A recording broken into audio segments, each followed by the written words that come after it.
Buenos dias, Gunners Collective TV. Back at it, you already know. Like a torta with some bad habits. Bye up, bye up. Let's really get to this intro.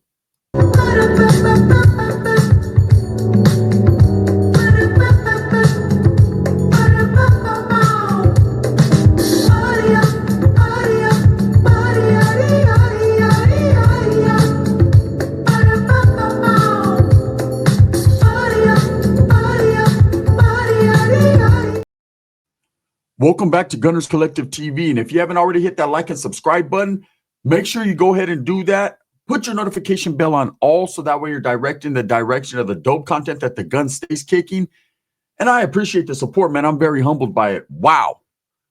Hey, chismosas, comadres, and more comadres. There's comadres giving comadres fucking piggyback rides around this camp, right? It's crazy. And I get called a comadre. Wow, right? The truth will set you free, homie. Look, there's a situation going on and everybody's talking about it. And unfortunately, I have to give you my 2 cents. I don't want to, but I have to. I'm forced to.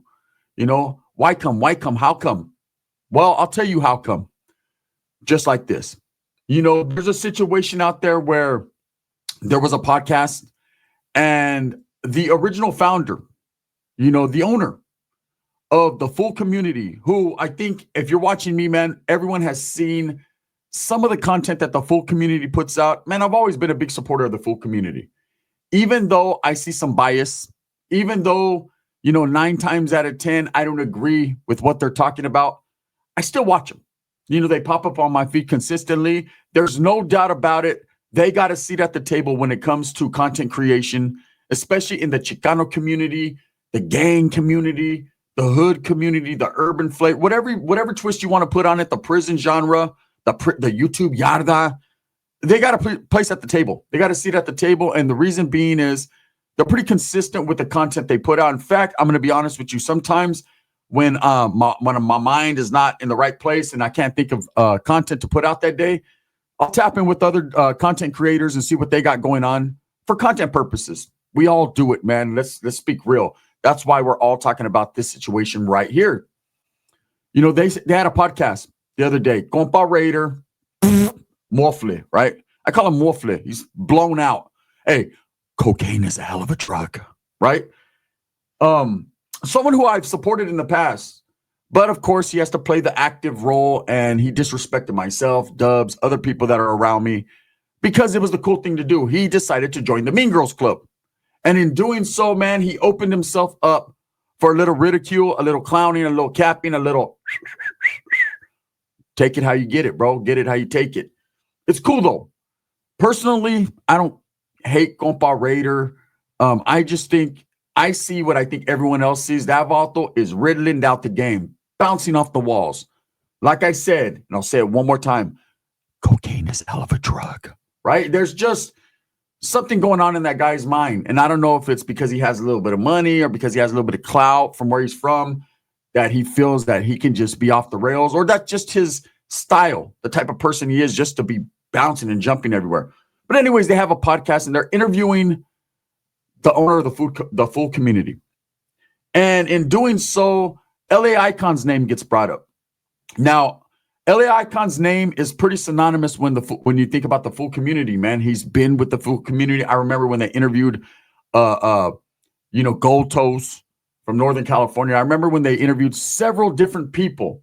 And then I remember that there was individuals that were spoken on or talked about being interviewed, but it never happened for whatever reason. Well, the guy from the full community getting interviewed decides to give some background and elaborate on some of the stories on why come and how come some of these things never came to fruition, why some of these interviews never took place, and basically speak on his relationship with the LA Eyekon. Now, of course, he says in the beginning that LA Eyekon and him, he considered LA Eyekon a friend, not just a business associate, not just, someone that you fucking interview here and there, or someone that works for you, an employee, but an actual real life friend. And I understand that.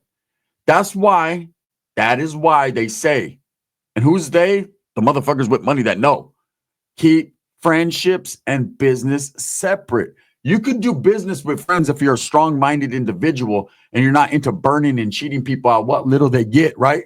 But when you already know this is a cutthroat fucking business, you already know this is a situation where it's survival to the fittest and everybody's trying to be that man and be number one. It's hard to have a business relationship and a friendship with a person.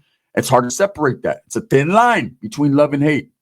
So anyways, according to this guy, and of course, man, when you're the one speaking, you're never going to paint a bad picture on yourself. You're always going to put the other one in a bad light. According to this guy from the full community, man, LA Eyekon wasn't everything that he was cracked up to be. Okay, that's understandable. You know, why he chose now to expose it, why he chose now to expose that LA Eyekon was pretty much backdooring him, doing side deals, side hustles, and making money without him. And he felt, you know, that would aggravate anyone. Like, damn, bro, I brought you into this shit. I said, look how you treat me. Yeah, you're supposed to be giving me a gramo. You get a gramo, I get a gramo. That's the way it works. Share the R, share the R. When someone chooses not to share the R because they're being greedy and it's all, I'll just take 30 cc's to the head, and it's all them, then there's a situation. You know, but one thing I learned a long time ago is if that's your friend, you don't put it on the internet. You don't put it on blast. You don't talk to other grown men, do some comadre shit and talk to them about your homie. What do? You could ring his bell, ring his bell. You call your homeboy. You'd be like, hey, bro, I got to get at you. Can I get at you? Let me talk to you, bro. You know what I mean? Hey, I'm feeling this type of way. What are we going to do so that I can continue to feel that type of way instead of feeling this type of way? I want to feel that way, not this way. And usually, man, you can work it out or you can't. And you step away and there's better things left unsaid. But people choose to run straight to the internet with it because it's content. There's money involved. There's views. And man, the dudes like speaking on other people consistently, right? We've all done it. But not to the capacity of fucking Compa Raider and these guys. You know, I want to know more. I want to know more. Tell me every word. Tell me every word. That vato fucking was sitting fucking cross-legged, you know, Indian style on the couch, like, tell me more. Tell me more. It's the girl. You know what I mean? He was on his Grease shit. Grease is the word. That vato wanted to know everything. So when this guy starts talking about LA Eyekon, somehow, some way, the conversation steers towards LA Eykon's significant other, his wife. Now, I'm going to toe the line here. Okay? I respect, I've never really cared for LA Eyekon. I'm going to be honest with you. I don't know the vato, but things that I've heard about him from people that actually sat down with him and knew him, people that have done business with him, you know, people that have been in association with them. Yeah, because people tap in. They call me. They let me know.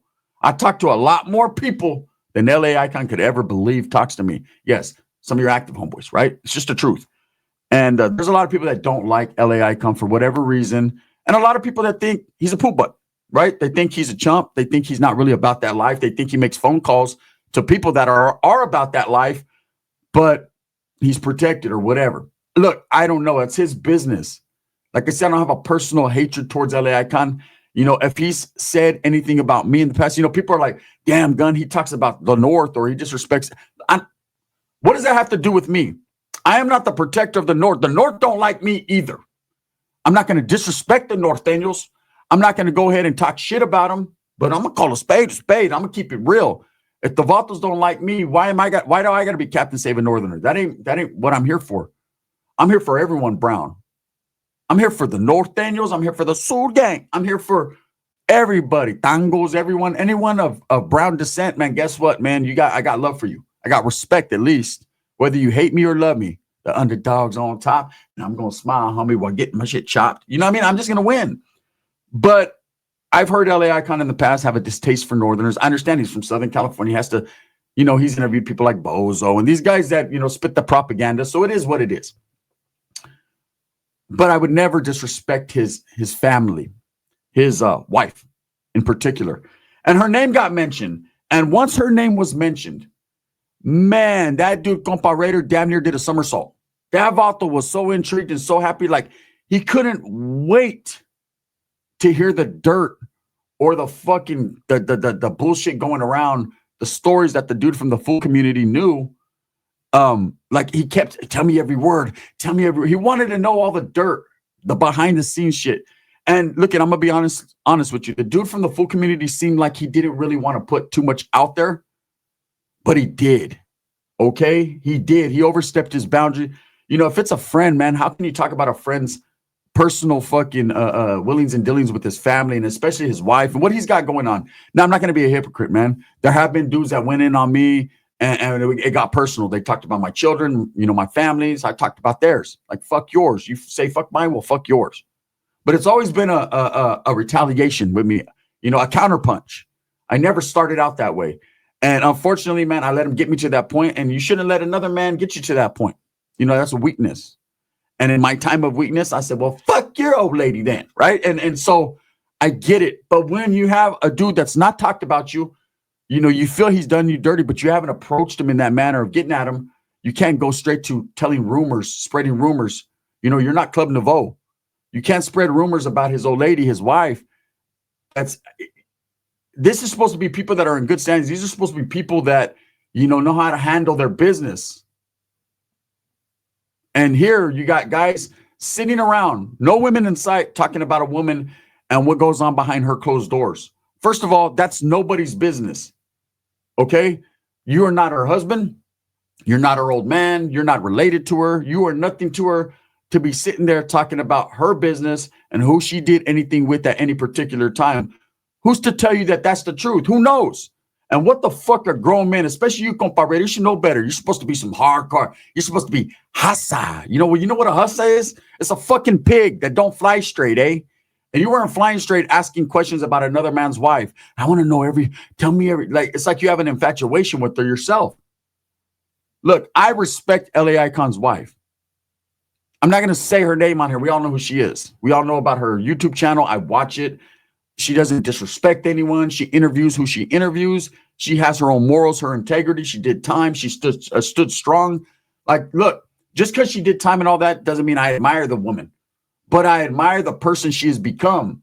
She got out. She got to her business. She's good with her family. She supports her husband. Like, whatever they got going on or any rough patches they've had in a marriage, that's their business, man.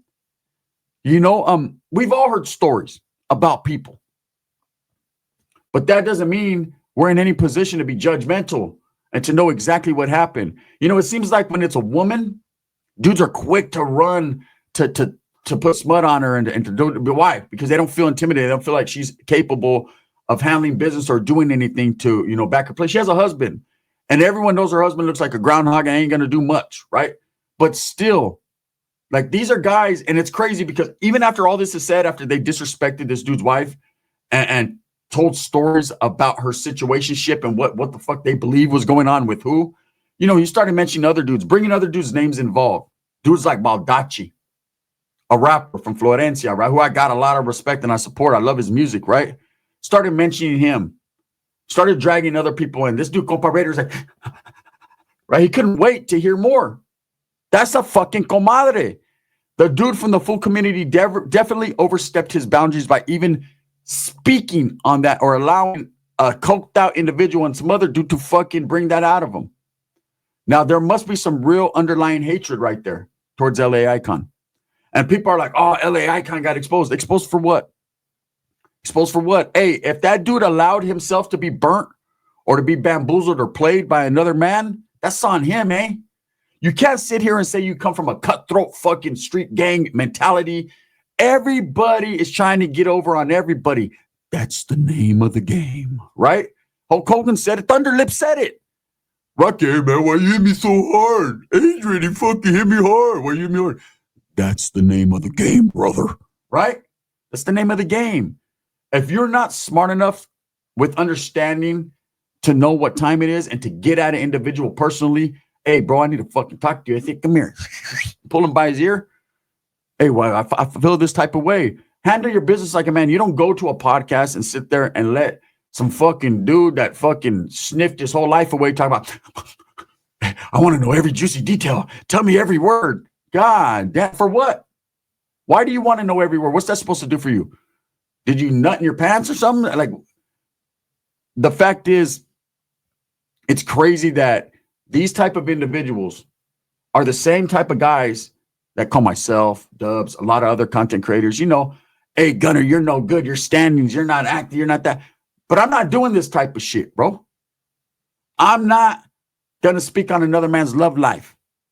It's not gonna, I'm not gonna say if his wife is what she's doing and what she's not doing, because that's just spreading rumors. That's chismosa shit. And truly, man, I know fools will run back. Hey, you're fucking not active. You don't gotta say so, but you do. We'll see how long your active fucking status lasts before they pull that card. If you're talking about dudes, old ladies, supposed to be good fucking camaradas, good homeboys. Weird shit. The cool part about the situation is all this circle and gaggle of dudes that go round and round talking about each other, we'll see them in a room together talking it out again and being cool. It's crazy. Now, the dude from the full community, I'll be honest with you, I don't know who the fuck he is. I enjoy his content. And it seemed like he was trying to restrain himself and not be as disrespectful. There was other things that got mentioned, things about Northerners and Southerners, and a lot of questions were asked and answered. But I think this is the biggest thing that people took from it. And the fact that LA Eyekon, yes, some bad things were said about him, and maybe he was not above water when it comes to dealing with this homeboy. But that's just what the life we live, man. Everyone's trying to come up, but dragging his wife into it, talking about her past relationships, and just speaking on rumors, on things that they believe happened without really knowing, or exposing, hey, she was fucking with this guy, so this guy fucking with that. And I mean, it's like, what are you doing, bro? Are you trying to fucking fuck up that man's relationship? You're really going to disrespect his old lady and drag her into some comadre fucking conversation because you got burnt? You got burnt, homie. Now you're trying to burn her and what she's got going on. You don't do that. Even if everything you know is true, you don't even allude to it. Oh, I know something they don't know. You don't do that, because at the end of the day, man, it makes you look dumb. And I think the worst person out of this whole situation is not the dude from the full community. He said what he said. He tried to be as respectful as possible, like I'm saying, but he still fucking spoke on it. He shouldn't have. But compa Raider, why are you so interested in a woman's thing? Like, do you want to ask her, like, how she does it? What are you so interested in? Why would you do that to some? I've seen compa Raider with LA Eyekon. I've seen compa Raider, function around these guys. It's this shit is mind blowing. And I'm gonna be real. I'm uncut right here. You know how I do it. No added preservatives. The Southern shit, not the Sureños, not the fucking gang, but the Southern podcasters and the rappers. The Swifty Blues, the Haters Worlds, the compa Raiders, the fucking American Cholos. All these dudes, it's looking fucking weird, bro. Always talking shit about each other. Always, it's like a big old circle of fucking comadre shit. And then they turn around and like, hey, the big comadres, Gunner and Dubs. Bro, we ain't nothing like you, homie. You know what I'm saying? Fuck you and Wes Watson. Straight up. Nothing like you. You guys all talk shit about each other. Then, hey, it wasn't a few months ago, man. Gil was sitting right there with the trash bag boys, compa Raider and Swifty Blue. And now all of a sudden, he's on Haters World disrespecting Swifty Blue. It's weird. That's fucking I'll be cool in your face, but then I'll talk behind your back. Real talk, but I'll do it on the internet though for clout. It's just, look, no disrespect to these guys on a personal tip, but let's be real. Do you see that shit happening up north? Do you see it? You want to know why? Because they're being told, hey, motherfuckers, don't be unprofessional, homie. You better watch everything. There's a lot of Northerners. Look, man, I'm going to be real. They don't want to go against the grain. I'm not going against the guns, right? They don't want to do that. So you don't see a lot of podcasts. And when some of them, there's a couple podcasts that will put the foot in the mouth, but they'll do it towards, people that no one knows about. But still, it's not good. It's not a good look. And it's not about division, North and South. I'm just trying to show you what the hell is going on in LA or in Southern California right now. It's a bad look, homie. And when people say, oh, man, you're trying to play that North and South. No, I'm being real. It's embarrassing, bro. You got compa Raider fucking sitting on a fucking couch with his leg under him like a chick. Tell me everything. What did she do? Was it good? Like, come on, man. Why are you guys so worried about another woman's fucking, and I say another woman because that's womanly fucking tactics, business? It's crazy. If you don't like a vato, handle your business like the old school. Let him know. But you don't drag his old lady into it, man. How do I feel about it? I feel like a lot of people feel that know about this story and this situation right now. Straight up fucking bitch shit, comadre shit, and I don't care. And that's just being real. They asked for my 2 cents. I gave them 4. There you go. Soul gang, right? I'm just being real. Now, as far as the round and round merry-go-round, dudes kicking it one day, then talking shit about each other the next day. It's crazy, bro. Where's some loyalty at? Obviously, there's none. You heard the dude from Full Community. He felt disrespected first by LA Eyekon. He felt like LA Eyekon was fucking getting money behind his back and doing some unnecessary shit. So it's like, hey, tit for tat. It's not a good thing, man. You got to be the bigger man. But I get it. But man, bringing his wife, that wasn't cool. You don't talk about people's familias. I thought there's rules down there, bro. Families, civilians, and kids are off limits. ¿Sabes qué? This gaggle of fucking Mean Girls Club, they don't pay attention to that, bro. They just do what they do. Anyways, with that being said, let me know what you think. Thumbs up or thumbs down. Heavy's going to be the head that wears the crown. I'm going to continue to strive, struggle, and strive for what I truly believe in. That's the betterment of all people. Again, no disrespect to anyone, but disrespect to those who deserve it. If the shoe fits, I say, wear it. Wear it.